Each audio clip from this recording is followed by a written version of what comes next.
Welcome to part 2 of my look back at Creepshow. This video is about Creepshow 2. If you're interested in finding out more about the first Creepshow movie, check out my video linked in the description below. After Creepshow's mild success, a sequel was greenlit, and Michael Gornick was attached to direct it. Gornick was the cinematographer for the first Creepshow film, and that's a pattern that holds true for much of the sequel. Its cast and crew has many people sort of involved who were a big part of the first movie. Romero produced this film, but didn't direct it. King wrote the stories for it, but not the screenplay itself. Tom Savini joins the cast in a makeup-laden role, but didn't design the effects.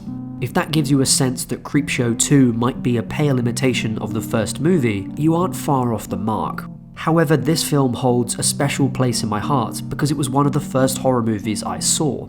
I actually watched it a while before I saw the first film. Not only was it key in me realizing how much I loved the horror genre, but it also alerted me to the rich ideas and history in the pulpy EC horror comics it's based on. Unfortunately, I have to admit that rewatching the film as an adult was a little uncomfortable, because it's just not quite as good as I remember it being. Let's dive in and see why.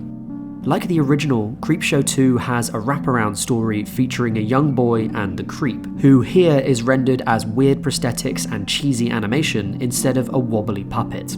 After little Billy sees the comics, the film transforms into animation, and the stories kick in after the title sequence.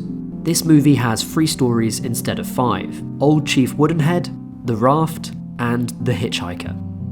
Old Chief Woodenhead starts off in a general store in a rundown town. The owners are a nice old couple. The guy is George Kennedy, who in stark contrast to the first Creepshow film is probably the most famous person in this movie. After a visit from a Native American elder from the nearby tribe who puts down some sacred jewelry as collateral for a debt, they're attacked by a gang of young hoodlums who are after the jewelry.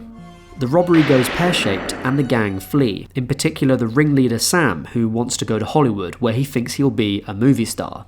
And this hair is gonna get me paid and laid. Maybe somebody ought to catch him up on how bad Native American representation is in Hollywood. After this, the old couple's somewhat racially insensitive cigar store Indian statue comes to life to avenge them. Despite some fun, schlocky frills, this segment never really takes off, and the depiction of Native Americans in it is mixed, to say the least. I like the makeup effect for the chief himself, and some of the gore is good, but with glacial pacing and no real twist, it's a very slow start to the movie. The Raft, thankfully, is a lot better. The story follows a bunch of teens out for a swim in a remote lake.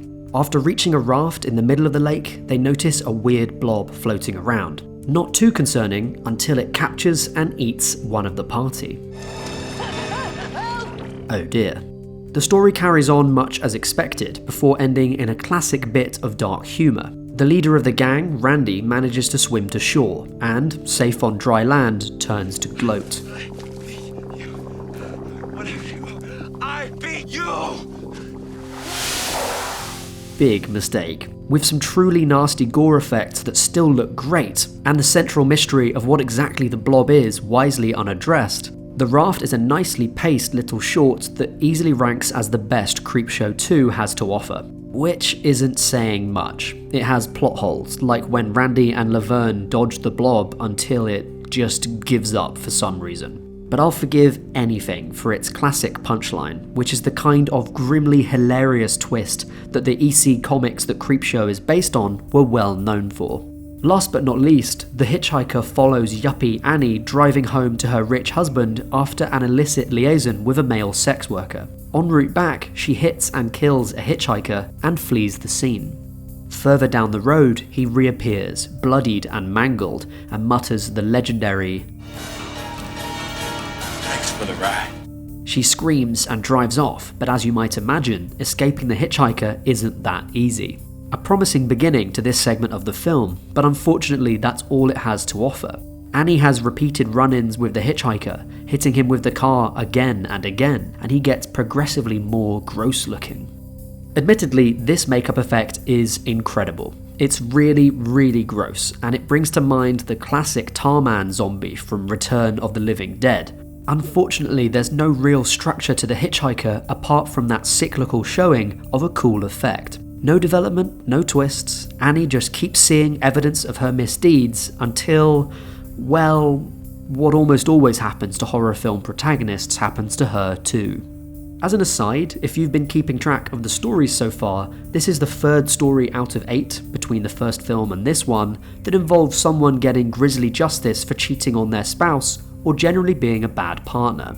This is a theme in lots of horror anthologies. You can see it just as much in the Amicus films of the 70s, and it mostly stems from source material. A lot of the EC comics were written by just one guy, Bill Gaines, who ran the company. As such, they often repeated material with mild variation. I can think of at least 5 EC stories that feature someone getting revenge on a spouse, often for really petty reasons. The most outrageous is probably the guy who wants to buy a model train but whose wife keeps spending his money.